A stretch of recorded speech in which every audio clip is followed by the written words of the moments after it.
তো এখন যদি কেউ যদি মনে করে যে আমি আমাকে ভোট দিলে ইসলাম পাকাপোক্ত হয়ে যাবে, আমি মনে করি এই ধারণাটা ঠিক না। গুপ্ত স্বৈরাচার বলতে বিএনপি কি বোঝাতে চেয়েছে বা কোন আশঙ্কা করছেন আপনারা? নির্বাচনটা যাতে না হয় তার জন্য নানান রকমের ষড়যন্ত্র করা হচ্ছে। মানে কি তফসিল ঘোষণার পরে উনি আসবেন? পরিস্থিতি বলে দিবে কখন আমাদের নেতা তারেক রহমান সাহেব দেশে আসবে। সেই দলকে বাইরে রেখে কি ইনক্লুসিভ নির্বাচন সম্ভব? দলটা যদি তোমার স্বৈরাচার হয়ে থাকে, যদি দলটা ফ্যাসিস্ট হয়ে থাকে, আদালত তাকে যদি ব্যান করে, তাহলে তো এখানে ইনক্লুসিভ ইলেকশনের প্রশ্ন আসে না। এত দূরত্ব তৈরি হলো কেন? আমরা রিলিজিয়াস, এর অর্থই না যে ধর্মকে বেঁচে রাজনীতি করতে হবে। তৃণমূল থেকে কেন্দ্র সবখানেই চলছে কথার যুদ্ধ। ফেব্রুয়ারির ভোট, পিআর এবং জুলাই সনদ নিয়ে রাজনৈতিক দলগুলোর মাঝে বিভাজন এবং আস্থাহীনতা যেন বেড়েই চলেছে। এমন বাস্তবতায় স্টার পলিটিক্সে আজকে আমাদের অতিথি হয়ে এসেছেন বিএনপির অন্যতম নীতি নির্ধারক ইকবাল হাসান মাহমুদ টুকু। আমাদের আজকের আলাপ বাংলাদেশের আগামীর জাতীয় রাজনীতি এবং নির্বাচনের গতিপথ নিয়ে। আপনাকে স্বাগত স্টার পলিটিক্সে। শুরুতেই আমি এই শারদীয় শুভেচ্ছা আমার দেশের মানুষকে জানাই এবং বাংলাদেশের আগামী দিন যেন আরও সুন্দর হয় সেটা কামনা করি। তো আমরা প্রথমেই শুরু করতে চাই, আপনাদের দলের ভারপ্রাপ্ত চেয়ারম্যান কুমিল্লা দক্ষিণ জেলা বিএনপির সম্মেলনে একটি বক্তব্য দিয়েছেন। সেখানে তিনি একটি শঙ্কা আশঙ্কার কথা বলেছেন যে আমরা এর আগে স্বৈরাচার দেখেছি, কিন্তু ভবিষ্যতে গুপ্ত স্বৈরাচারের আশঙ্কা করা হচ্ছে বাংলাদেশে আবির্ভাবের। সেই জায়গাতে একটু জানতে চাই, আপনারা গুপ্ত স্বৈরাচার বলতে বিএনপি কি বোঝাতে চেয়েছে বা কোন আশঙ্কা করছেন আপনারা? আমার চেয়ারম্যান যেটা বলেছেন যথার্থই বলেছেন। বর্তমানে বাংলাদেশের যে রাজনীতির গতি দেখছি আমরা, তাতে নির্বাচনকে কেন্দ্র করে নির্বাচনটা যাতে না হয় তার জন্য নানান রকমের ষড়যন্ত্র করা হচ্ছে। আর একটা দেশের এইরকম একটা অন্তর্বর্তী সরকার আসলে এমনি সব জিনিস খুব ফ্লুইড থাকে। এটা একমাত্র জনগণের ভোটের মাধ্যমে জনগণের নির্বাচিত সরকার এসে এই অনিশ্চয়তাকে দূর করতে পারে। আমরা দেখেছি রিসেন্টলি নেপালের যে অন্তর্বর্তীকালীন সরকার এসেছে, সে কিন্তু প্রথম কাজটা করেছে নির্বাচনের ডেটটা ঘোষণা করেছে, যার ফলে উত্তাপটা অনেক নেমে গেছে। কিন্তু আমাদের দেশে এখনও নির্বাচনের ডেটটা ঘোষণা না করার জন্য উত্তাপটা বেড়েই আছে এবং যার যার মতো সে সব দাবি নিয়ে আসছে। যতই দেরি হবে ততখানি ঘাপটে মারা স্বৈরাচারের উত্থান হতে পারে, ফ্যাসিবাদের উত্থান হতে পারে। সেই থেকেই আমার মনে হয় চেয়ারম্যান এই কথাটা বলেছেন। আপনাদের দলের তরফ থেকে বলেছেন যে জাতি তাকিয়ে আছে, বিএনপির ভারপ্রাপ্ত চেয়ারম্যান দেশে ফিরবেন তার অপেক্ষায় আছে। অনেকেই বলেন আপনাদের দলে যে তিনি সপ্তাহখানেকের মধ্যেই আসবেন, কেউ বলেন এই মাসে আসবেন, ওই মাসে আসবেন, দিন তারিখও অনেকে বলেন। এইসব এরকম পতনের পরে যখন মূল নেতা এক্সাইলে থাকতে হয়, ইতিহাস যদি বিশ্লেষণ করা যায়, ওই ঘটনা ঘটার সাথে সাথে কোনো সময় মূল নেতা চলে আসে না। যেমন ফিলিপাইনে মার্কুসকে উৎখাত করা ছিল, সঙ্গে সঙ্গে কিন্তু একদিনও বিদেশ থেকে চলে আসে নাই। তেমনি যখন আলজেরিয়াতে যখন বিপ্লব হলো, বিপ্লবে হওয়ার পরে যখন আলজেরিয়া স্বাধীন হলো, বিন বেল্লা বিন খেদ্দা কিন্তু দেশে ফেরত আসেন নাই।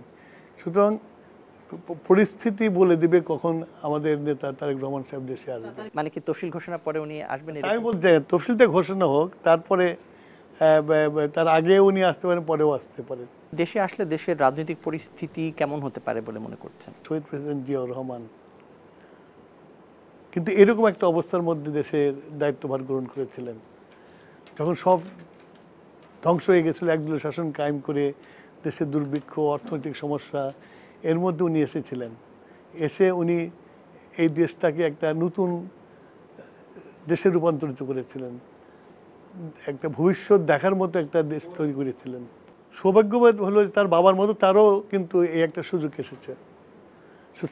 সুতরাং উনি আসলে ওনার নেতৃত্বে দেশ একটা নতুন দিগান্ত খুলে দেবে, এটা আমরা বিশ্বাস করি। সামনে নির্বাচনকে ঘিরে বিভিন্ন রাজনৈতিক দল বিভিন্ন কথা বলছে। কে বলছে যে পিআর ছাড়া যদি নির্বাচন হয় তাহলে দেশ আবার সে পুরনো অন্ধকারের দিকে যাবে। আবার জুলাই সনদের আইনগত ভিত্তি দেওয়ার ব্যাপারটি চলে আসছে।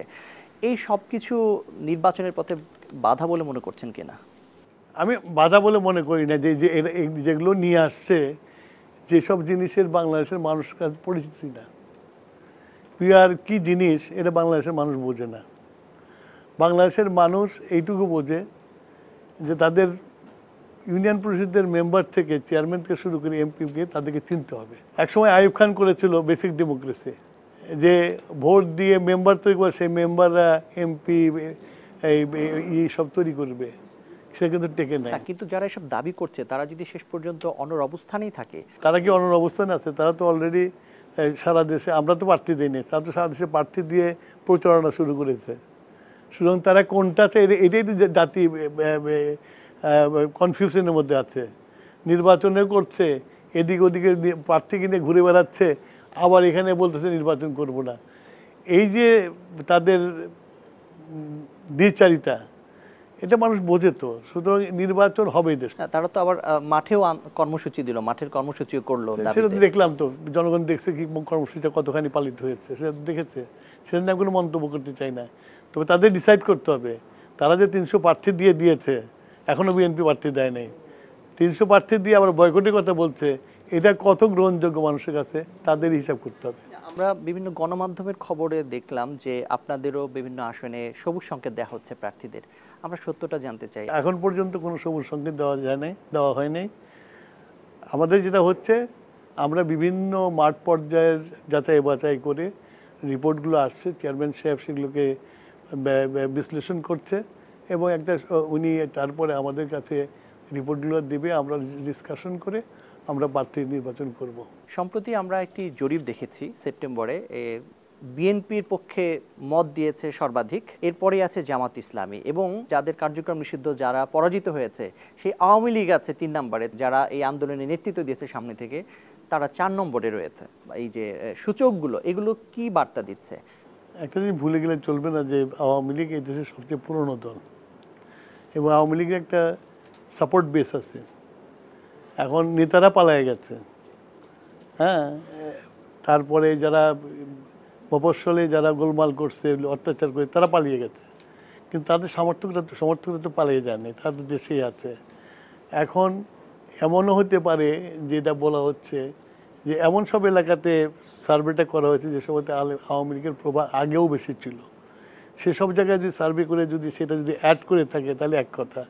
তবে আমি মোটা দাগে মনে করি যে আওয়ামী লীগ তো পুরনো দল, তাদের সমর্থক বেশ তো থাকবেই।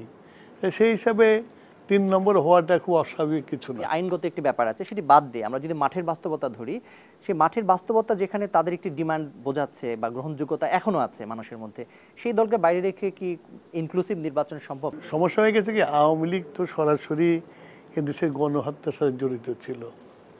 এখন এই নিয়ে মামলা হয়েছে, তো মাত্রবর্তী রিপোর্ট যদি আমি ধরেই নেই, তাহলে তাদের সাপোর্টাররা তো আছে, আর সব তাদের সাপোর্টাররা তো অ্যাক্টিভিস্ট না। That is difference between supporter and activist. তো সাপোর্টাররা তাদের মতামত দিয়েছে আওয়ামী লীগের পক্ষে, তো দিতে পারে, কিন্তু দলটা যদি তোমার স্বৈরাচার হয়ে থাকে, যদি দলটা ফ্যাসিস্ট হয়ে থাকে এবং আদালত তাকে যদি ব্যান করে, তাহলে তো এখানে ইনক্লুসিভ ইলেকশনের প্রশ্ন আসে না। আওয়ামী লীগ ভোটে না আসে বা না আসতে পারে যদি তাদের আইনগত জটিলতা কাটিয়ে, সেক্ষেত্রে এই ভোটগুলো কাদের বাক্সে পড়তে পারে? এটা তো ভোটারের মনের মধ্যে ঢোকা যাবে না, তো ভোটাররা ডিসাইড করবে কাকে দিবে। আপনাদের বিশ্লেষণ কি বলে, কিংবা আপনাদের প্রেডিকশন? আমি যেটা মনে করি আর কি, এই ভোটাররা তারা একটা চয়েস পাবে কাকে ভোট দেবে, সেই চয়েসে তারা ভোট দেবে। যদি আওয়ামী লীগের নীতি আদর্শের লোক না পায়, তার ভোট দেবে না, দুইটা একটা। তবে কারা ভোট দেবে এটা আমার বলা খুব কঠিন। তো ভোটের মাঠে আমরা যদি দেখি, রাজনীতির মাঠে এখন 3টি জোট কাজ করছে সক্রিয়। একটি আপনাদের বিএনপি নেতৃত্বাধীন আছে, সমমনা দলগুলো আছে, এনসিপি কিংবা জামাত ইসলামীর যে 2টি আলাদা জোট, তারা এক হতেই পারে। সেক্ষেত্রে বিএনপির তরফ থেকে কোনো এই পাল্টা কোনো কৌশল থাকবে কিনা? তো আমাদের তো খুব স্পষ্ট, আমরা বলেছি আমাদের সাথে যুগপৎ আন্দোলন যারা ছিল তাদের সাথে নিয়ে আমরা নির্বাচন করব। এখন জামাত কি করবে সেটা জামাতের ব্যাপার, সে ব্যাপারে তো আমরা কিছু বলতে পারবো না। আমাদের কৌশল আমাদের ঠিক করা আছে, আমাদের প্রার্থীদের ব্যাপারেও আমাদের একটা কম বেশি বিশ্লেষণ আছে। সুতরাং জামাতকে নিয়ে আমরা মানে আতঙ্কিত হওয়ার আমাদের কোনো কারণ নাই। আমরা গণতান্ত্রিক দল, আন্দোলন করেছি, সংগ্রাম করেছি, এবং যদি পতিদের ভোটের হিসাব যদি করা যায় তাহলে আমরা অনেক এগিয়ে আছি। জুলাই সনদ যদি কার্যকর হয়, সেক্ষেত্রে আগামী নির্বাচন কার অধীনে হবে এই প্রশ্নও তো উঠছে। না, নির্বাচন তো যেটা এই এন্ট্রিম গভর্নমেন্টের অধীনেই হবে, কেননা এখানে তো আর গভর্নমেন্ট পরিবর্তন করার জায়গা নেই। যেটা কোর্ট যেটা অনুমোদন দিয়েছে সেটা হবে দলীয় সরকার আসার পরে যে ইলেকশনটা হবে তখন দলীয় সরকার পদত্যাগ করবে। এটা দলীয় সরকার না, তো এটা ঠিক নেক্সট ইলেকশন যেটা হবে সেটা এই সরকারের অধীনে হবে। নেক্সট পরের ইলেকশনটা যেটা দলীয় সরকার হবে সেইটা তোমার দল নিরপেক্ষ সরকারকে হ্যান্ডওভার করবে, আগের মতো আর কি সেটা হবে। আমরা জাতিসংঘ সফর নিয়ে একটু কথা বলতে চাই। আমাদের প্রধান উপদেষ্টা আছেন, তিনি জাতিসংঘের সাধারণ অধিবেশনে যোগ দিয়েছেন। ওনার সফর সঙ্গী 104 জন। এই ব্যাপারটি নিয়ে অনেকে আলোচনা করছেন বা সমালোচনা করছেন যে এটিও কি এক ধরনের পিকনিক করলেন কিনা উনি। ভাগ্য ভালো যে উনি বাংলাদেশে বিমানের একটা প্লেন নিয়ে চলে যাননি, উনি একটা কমার্শিয়াল এয়ারলাইন্সে চলে গেছেন। ইন্টারিম গভর্নমেন্ট তো কোনো পলিটিক্যাল গভর্নমেন্ট না, সুতরাং বিরোধী বা তার পক্ষে এটা কিছু না। ওনারা যেটা করছে পলিটিক্যাল কনসেনসাসের জন্য ওনারা আমাদের বিভিন্ন দলের পলিটিক্যাল লিডারদের নিয়ে গেছে জাতিসংঘে। মহাসচিব মির্জা ফখরুল ইসলাম আলমগীর তিনি এখনো নিউ ইয়র্কে আছেন। তিনি একটি কথা বলেছেন, একটি মন্তব্য করেছেন যে ডক্টর ইউনূসের যে বক্তব্য, তার বক্তব্যে মনে হচ্ছিল যে তিনি বিএনপি প্রতিষ্ঠাতা জিয়াউর রহমানের প্রতিচ্ছবি দেখছেন। আপনারা কি তার এই কথার সঙ্গে একমত কিনা? একমত দ্বিমত ওনার ব্যক্তিগতভাবে উনি কথাটা বলেছেন। তবে আমাদের দেশে একটা রীতি আছে, আমরা দেখি স্কুলে যখন আমরা লেখাপড়া করছি তখন বলছে যে তুই অমুকের মতো হবি, বড় মানুষের কথা বলছে। যে জিয়াউর রহমান নিঃসন্দেহে একজন বড় মানুষ। তো কেউ যদি কাউকে দেখে বলে যে এই ছেলেকে দেখে জিয়াউর রহমানের প্রতিচ্ছবি চোখে আসছে, বা একটা বড় যোদ্ধাকে দেখে মনে হয় জিয়াউর রহমানের মতো যুদ্ধ, এটা তো জিয়াউর রহমান বড় মাপের মানুষ, একজন নেতা, তার রেফারেন্স আসতেই পারে। এটা নিয়ে আমি মনে করি না সমালোচনা করার কোনো জায়গা আছে। ভাই, আমরা বাংলাদেশের জোটের রাজনীতি দেখি। জামাত ইসলামের সঙ্গে আওয়ামী লীগও জোট করেছিল, বিএনপিও জোট করেছিল। বাংলাদেশের যে ইতিহাস, জন্মের ইতিহাস, সেই জন্মের ইতিহাসের সঙ্গে আমাদের কি জোট রাজনীতি ছিল? ইদানিং শুরু করছে 47, ইদানিং শুরু করেছে এই 2024। 47 ইতিহাসটা বুঝতে হবে। 47 ইতিহাসটা কিন্তু পাকিস্তান করা হয়েছিল ইসলামিক রাষ্ট্র করার জন্য না, মাইন্ডেড, এরা ইকোনমিক কারণে, নট রিলিজিয়াস কারণে। পাকিস্তান রাষ্ট্র যখন হলো, মোহাম্মদ আলী জিন্না, যাকে কায়েদে আজম বলা হয়, উনি কিন্তু ফার্স্ট পার্লামেন্টের সেশনে বলেছিল যে এই দেশে হিন্দুরা গির্জায় মন্দিরে যাবে, খ্রিস্টানরা গির্জায় যাবে, মুসলমানরা মসজিদে যাবে। আজকে থেকে এইটা সিজড হয়ে গেল, এখন সবাই পাকিস্তানি। তার অর্থটা কি দাঁড়ালো কি, যে Pakistan is a secular state, যার যার ধর্ম সে পালন করবে। কিন্তু এই জিন্নার মৃত্যুর পরে এই সামরিক শাসকরা এসে এটাকে ইসলামিক রিপাবলিক করে ফেলল, করে তারা ইসলামকে হাতিয়ার করে বাঙালিদেরকে শোষণ করা শুরু করলো, যার ফলে বাঙালিরা রাস্তায় নামলো এবং ৭১-এর মুক্তিযুদ্ধ হলো। সুতরাং যে ধর্মীয় বাদ দিয়ে শোষণ করলে তখন জাতীয়তাবাদের উত্থান হয়, এবং তাই হয়েছে। বাঙালিরা উত্থান হয়েছে, বাঙালিরা যুদ্ধ করেছে, দেশ স্বাধীন করেছে। সুতরাং ধর্ম দিয়ে কোনো গোষ্ঠী চালানো যায় না, সে গোষ্ঠীকে চালাতে হলে পরে সবাইকে সমান অধিকার দিয়ে চালাতে হবে। ৫ আগস্টের পরে তো মানুষের মনোজগতে অনেক পরিবর্তন এসেছে। বাংলাদেশের রাজনীতিতে ধর্মের জায়গাটা কতখানি বলে মনে করেন প্রভাবক হিসেবে কাজ করে? আমরা ধার্মিক, সেটা ঠিক আছে, আমরা ধার্মিক, আমরা রিলিজিয়াস। এর অর্থই না যে ধর্মকে বেঁচে রাজনীতি করতে হবে। আমি ধর্ম নিয়ে রাজনীতি করব, আমার নামাজকে যারা ধর্ম নিয়ে রাজনীতি করে পড়ে দিলে কি আমি স্বভাব পাবো? হ্যাঁ, আমার জাকাত যদি ওই যে যার ধর্ম নিয়ে রাজনীতি তারা যদি দিয়ে দেয়, তাই আমি স্বভাব পাবো? সুতরাং এই ধর্ম কর্ম পালন করার দায়িত্ব হলো একটা ইন্ডিভিজুয়ালের। তো এখন যদি কেউ যদি মনে করে যে আমাকে ভোট দিলে ইসলাম পাকাপোক্ত হয়ে যাবে, আমি মনে করি এই ধারণাটা ঠিক না। তাহলে আমি কি? আমি তাহলে মুসলমান না? আমি তো বিশ্বাস করি না সেই দলে, তাহলে আমি কি? সেই দলে বিশ্বাস করলে কি মুসলমান হওয়া যাবে? আর আমি যারা বিশ্বাস করবো না সেটা মুসলমান হবো না? বিএনপি যারা করে তারা মুসলমান হবে না? বাংলাদেশের মানুষ ধর্মভীরু, আল্লাহকে বিশ্বাস করে। বাংলাদেশের মানুষ এমন, একটা গরিব মানুষকে যদি জিজ্ঞেস করা হয় যে ভাই তুমি কি খাইছো আজকে, বলে আল্লাহ জামা পাইছে। তা আল্লাহর উপরে সবারই আস্থা আছে। সেই আস্থাভাজন মানুষদেরকে তো আর মুসলমান বানানোর কোনো দরকার নেই। যারা এখন মাঠে একেবারে বিপরীত মেরুতে আছে, প্রতিপক্ষ রাজনীতিক, একটা সময় আপনাদের সঙ্গে তাদের খুব বন্ধুত্বপূর্ণ সম্পর্ক ছিল, জোটে তারা ছিল, মন্ত্রিসভায় ছিল, এই সম্পর্কটা মানে এত দূরত্ব তৈরি হলো কেন বা কিভাবে? আমার কথায় নীতির বিরোধ হয়েছে, আর রাজনীতিতে কোনো শেষ কথা নাই। কে কখনকার মিত্র হয়, কে কত শত্রু হয় বলা কঠিন। তবে এখন যেটা হয়েছে আর কি, এইখানে যদি উগ্রবাদের উত্থান হয়, সবাই বলে বিএনপি একটি মধ্যপন্থী দল, সুতরাং ন্যাচারালি বিএনপি তার যে নীতি সেটাকে প্রচার করবে এবং সেটাকে এস্টাবলিশ করার চেষ্টা করবে।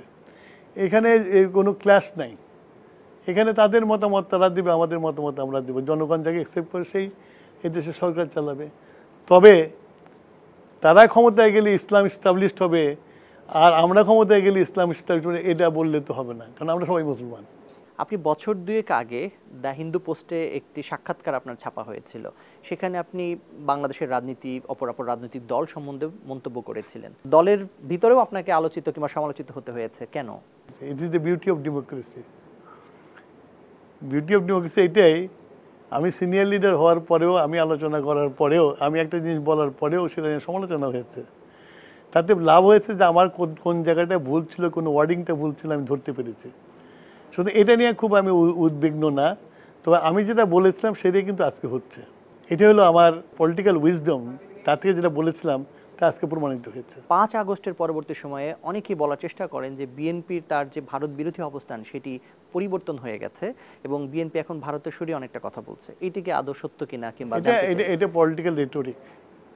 আমরা একটা বৃহৎ দল, আমরা এই দেশে সরকার চালিয়েছি, তো সুতরাং আমাদের একটা পররাষ্ট্রনীতি আছে, এবং জিয়াউর রহমান সাহেব যে পররাষ্ট্রনীতি দিয়ে গেছে আমরা সেই নীতিটাই ফলো করি।